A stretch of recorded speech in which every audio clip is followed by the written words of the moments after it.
What's up everyone, welcome back to a brand new video. During the last part, we got to see the conquest of the Crusher duo continue. Now, they even have an entire army.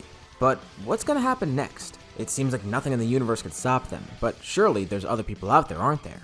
Well, we'll be covering all that and more in this part. For this video, let's set a like goal of 3,000 likes. Once we hit that, I'll continue with another part to this series. Anyways, let's pick it from here. Now with a brand new Crusher Corps, an entire army actually, finding planets to take over is actually pretty simple now. They could just spread their resources far and wide. They don't need to be at these planets exactly. They could just have soldiers go there, clear out everything, basically like they did on the Frieza, and then they go to the planet themselves, planting another Tree of Might. Continuously they're growing stronger, but there is a bit of an issue. They've kind of already gotten rid of most of the planets in this area. There is one section of the galaxy that Kakarot's waiting to go to, acting like there's nothing there. It's Earth, and he's basically able to keep Turles away from it. Kakarot's not too sure what he wants to do about that yet. Something is holding him back. But besides that planet, they've basically gotten all the worthwhile ones so far. And Turles is wondering, they've already taken the energy from all the planets, so is there a way to actually take it from the stars now? That's going to be kind of impossible. Maybe they're just going to have to expand their horizons. They have their researchers working on trying to figure out ways to steal energy from stars, but in the meantime, they are going to have to go to different galaxies. Which is a win-win because they will find more planets, and they're spreading their influence, possibly even getting a stronger army along the way. But even with that, there's kind of an issue too alongside it. It could be because the fruits they have are pretty weak, but they're noticing diminishing gains from the fruits. They need more actual fighting experience.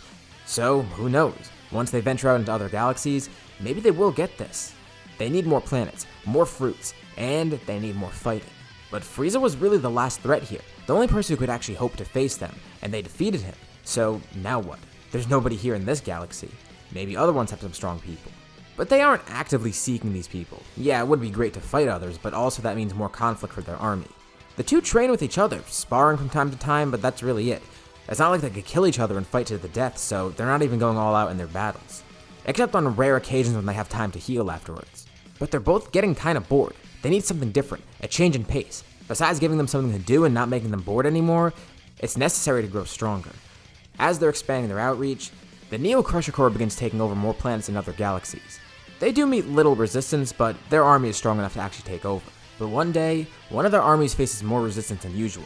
Okay, that's not too unexpected, but still, it's worthwhile to check out. They did lose some soldiers, and that could mean that this planet is potentially really strong, which means more energy from them, and that means it's a top priority. They didn't even get any word back from their soldiers, they were just immediately eradicated by some force. But it's kinda strange because once they get to this planet, there's no one there. There's no civilizations that rule the planet or whatever, it's just empty. It's like somebody was already there and pillaged it. But that makes no sense. If this planet's uninhabited and it's already pillaged, who did that? Because their army sure didn't. Someone killed their army. At least that faction of it. Maybe this planet actually isn't strong. And Kakarot tells Turles, there is another explanation. Maybe there's another faction going out there. Someone strong like them that's taking over planets as well. Maybe they stepped into somebody else's territory. Turles grins. This is exactly what he wanted. Another faction just like the Frieza Force is probably out there, in this galaxy. They could defeat that faction, growing stronger and getting a nice battle out of it. And not to mention, once they defeat that faction, if they do exist, that means they get all that faction's resources as well. Turles tells Kakarot this is exactly what they needed. He's excited, and now Kakarot kind of is too. This is gonna be great. Finally, a real battle. Well, maybe. Their Crusher Corps was a little bit weaker, so who knows. This faction that they counter might not even be that strong. But still, it's at least something to do now. And while they're discussing this, they get word from recon soldiers in their army. Apparently, they've located these people, so they do exist. That theory turned out to be true. There's some sort of ship flying through space, and it seems that there's 5 high power levels on it. There's no army with them, and it's a relatively small ship. It must be a really small faction then, unless this is only part of it. Turles and Kakarot immediately depart this planet, trying to chase whatever crew this is. It eventually leads them into another planet, possibly that other crew's base of operations. Their scouters show no other power levels there, and from what they could sense, they only sensed those 5 people. They land far away, trying to be covert, and then sneaking up on wherever this faction went to. They're in uncharted territory, so they could be facing anything. They're going to be a little bit careful here. As they make their way to where that other faction landed, suddenly, a ki blast flies right towards Turles. Quickly, he flings his hand out in front of him, countering it with his own blast. And then another blast hits him from behind. One hits Kakarot as well. And now they could sense it. There's 4 soldiers around them. One in every direction. They're surrounded. One of them jumps out, attacking point blank, and they finally see the face of one of the people they were fighting. He proclaims that the Hera clan will not fall to these two. This is their territory. These planets are theirs to pillage. Interesting, the Hera clan. Turles hasn't heard of that, and obviously Kakarot hasn't either. It turns out they've stumbled upon a crew of space pirates, kind of like them but in a different way. Kakarot and Turles try fighting this guy, and then he transforms, turning a little bit different. 3 of his allies then step out. A 4v2. Not really that fair, but Turles doesn't care. He powers up, surrounded by an ominous red glow, and Kakarot does the same. They look at each other, remembering that they're on the verge of getting some new power. This might be what pushes them to that, depending on how strong this Hera clan actually is. But something is weird too. They sensed 5 people before, why are there only 4 attacking? One of them then launches strings of energy towards Kakarot, tying him up and holding him where he is. Turles tries to attack him and free Kakarot, but then 2 other soldiers step in front of them. They don't know who these people are or how strong they are. And once again, they still don't know what to expect, so they're being careful. Turles would love to have a good fight, but he wants to make this quick, not knowing what they're capable of. What if they all transform like that other guy? I mean, these 3 don't seem as strong as him maybe. So Turles has a new goal in mind. He has to kill them one by one, before they could transform, if they could transform. First, he turns to Kogu, the one who transformed. If he's the stronger one, well, Turles will make sure to kill him first. Now that he's showing off his full strength, a 1v1 will suffice. He charges a powerful blast, knocking Zangya and Beto away. He lunges towards Bujin to try and free Kakarot. And of course, Kogu tries to defend Bujin. And this is all a diversion. As soon as he's attacked, Turles then turns around, quickly piercing a hand through Kogu. And with another swift motion, he charges a quick attack to kill Bujin with. Zangya and Beto recuperate, lunging towards Turles, but now with Kakarot freed, he jumps into the fight, powering up even more, fighting both of them at once. Turles breathes a sigh of relief. He watches as Kakarot prepares to kill the other 2, but then another blast comes out of nowhere. Kakarot's barely able to jump out of the way in time, and the blast almost hits the other 2 as well. They look up. On a nearby cliff, they see another person standing there, one who they haven't seen before, but they can tell just by how he looks that he's definitely the boss of these guys. And he seems pretty angered. 2 of his people are already dead. Not only that, but these 2 people, whoever they are, they're trying to take over his territory, trying to take what they already pillaged. Of course, the 2 factions can't coexist, but Bojack's not worried. He introduces himself, saying that whatever army they have, the Hera clan will definitely take it over once he kills these 2. Turles then introduces himself, with Kakarot doing the same. And Turles commends them for their effort, excited for a new battle, but he also tells them this will be pretty swift. Turles and Kakarot power up, lunging towards Bojack, and he does something really unexpected. He grabs Beto and Zangya, flinging them towards Turles and Kakarot. Doing that to his own soldiers? What the hell? I mean, they're not necessarily the most compassionate, but still. The 2 of them then throw each other around like objects to distract other fighters. But whatever, Turles and Kakarot each kill those 2 with 1 attack. And Bojack knew they wouldn't stand a chance. He just used that as a distraction. Once the smoke from their blast dissipate, Turles and Kakarot see Bojack standing there, looking different. Oh crap, he transformed just like the other guy. Okay, well, they killed that other guy relatively easily, so maybe this guy won't be that strong. And very quickly, they find out that assumption is very wrong. The 2 lunge at Bojack in unison, and he's able to actually guard against both their attacks. Effortlessly blocking a punch from each of them, the 2 begin attacking more rapidly, each with a flurry of punches and kicks that Bojack guards against. He then grabs both of their arms, slamming them into the ground, and then picking them up by their heads. He holds them out in front of him, starting to even crush their heads. In the nick of time, Kakarot charges a ki blast with his feet, launching it towards Bojack's face just to get away from his grip. And with all his might, he tries to attack Bojack's other arm to free Turles. Bojack doesn't take too much damage from this, but it does anger him, getting a ki blast right in his eyes. They'll pay for that. He'll make their death even slower. Turles tries to charge energy, while Bojack simply sticks out a hand, charging his own blast and launching it towards Turles. Turles quickly tries to counter with his own blast, with the blast that's not even fully charged yet, and he's barely able to survive from this, but the blast knocks him far away, as Bojack runs towards Kakarot.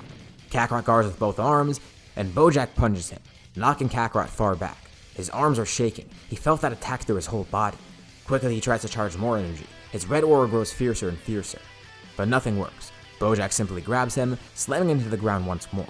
With Kakarot firmly planted into the ground, Bojack jumps up into the sky, falling back down and stepping right on Kakarot's chest. He jumps up again, pummeling Kakarot further and further into the ground. He's bloodied and beaten, and Bojack lifts him up from the crater that he made. Like he promised, he's gonna make Kakarot's death slow. He holds Kakarot out in front of him, using him as a punching bag. Each punch hurts more than the last, and Kakarot could feel something within him, something boiling up. But Bojack's just about ready to finish it. He swings his arm behind him, preparing to throw Kakarot into the sky, then flinging him upwards. Kakarot is barely conscious, but he sees on the ground below. A bright light is coming towards him. Bojack launches a final attack, ready to take Kakarot out. But Kakarot's red aura grows fiercer and fiercer, and just as the attack's about to hit, an explosion occurs. It seems that Bojack's attack dissipates. At first he thinks it just exploded, and he smirks, thinking that he killed Kakarot. But when the blast dissipates, he sees that red aura again, that same one that Kakarot had. It's there, and it's bigger than before, growing fiercer and fiercer. He could feel the heat from it down here. And far away, Turles could see the same thing. He rushes back to the battle, wondering what this is. Slowly, Kakarot descends from the sky, looking a little different than before, and Bojack's confused. His hair, it's a lot longer. His aura is fiercer. He's bulked up considerably. But other than that, he looks kind of the same. Bojack chuckles. Is that a transformation? His hair grew longer. Like, what is that? And Kakarot doesn't even realize what happened. But this is his evil Saiyan form. From feasting on all those fruits from the Tree of Might, he unlocked this unwittingly, and this battle is what pushed him over the edge. And this is what him and Turles were looking for. They knew it was in there. They just needed something to unlock it, a catalyst for it. Bojack tries to attack Kakarot again, but his attack does nothing. Kakarot's actually able to block it, grabbing Bojack's fist and twisting it. He breaks Bojack's arm, and Bojack screams in pain. This power, it's unlike anything that he's seen before. How did Kakarot get this strong? Whatever, Bojack will kill him. He already beat him enough. Bojack jumps far back, then charging another attack. This will be his final one. This will kill Kakarot, and then he'll deal with that other person. He launches a full power blast towards Kakarot, and Turles watches from far away. He doesn't know what's going on, but he knows that Kakarot's not going to survive that. The blast is moving at insane speeds, with insane power, and Kakarot simply sticks a single hand out. Even with the immense speed of the blast, he stops it, and just the force of it hitting his hand alone creates a massive shockwave. And Kakarot looks down at it, holding the blast in his hand. Slowly the color of it morphs, changing into a reddish glow, like one of Kakarot's own attacks. And simply, he flings it right back towards Bojack, with more speed than before, with more power than before. Bojack can't even react in time and guard against it. It's a gruesome sight as it cuts right through him, destroying most of his body and leaving only a couple scraps behind. The blast careens off into space and then explodes. The entire sky turns red. As Turles then finally makes his way back to Kakarot, that ominous glow of his aura and the ominous glow in the sky, he only sees its silhouette of Kakarot, but it's terrifying and also thrilling at the same time. And just from sensing his power alone, he can see that Kakarot did it. He begins laughing. Finally, this is what they needed, and now he knows what he's aiming for. Kakarot's aura then dissipates as he falls to the ground unconscious, returning back to his normal self. He still did take a lot of damage after all, and after transforming and using all that power, he is pretty tapped out. But this is exactly what they needed. This battle got them what they wanted. And now their conquest in this new galaxy begins, as well as the rest of space. But Turles is a bit worried about something. As he takes Kakarot and they leave the planet together, he thinks to himself, is Kakarot getting too far ahead of him? I mean, he could trust Kakarot by now, but the words of Vegeta echo in his head. Can he really trust Kakarot? Hopefully he can. I mean, there's been some disagreement so far, but it's nothing too huge. But now with Kakarot actually being the stronger one, Turles can't pretend that he isn't even a little bit concerned. It should work out fine though. It's worked out so far, and Turles just needs to get stronger too. Before they leave, he plants another Tree of Might here, getting some fruit from that as well, growing a little bit stronger. Once he unlocks that form, he'll be ahead of Kakarot again. He's glad to have Kakarot as a partner, but also at the same time, he kinda does want to be the strongest. Not only for reassurance, but just out of pride as well. With the planet now scorched from the battle and scarred by the Tree of Might, Turles carries Kakarot back to their ship as they depart.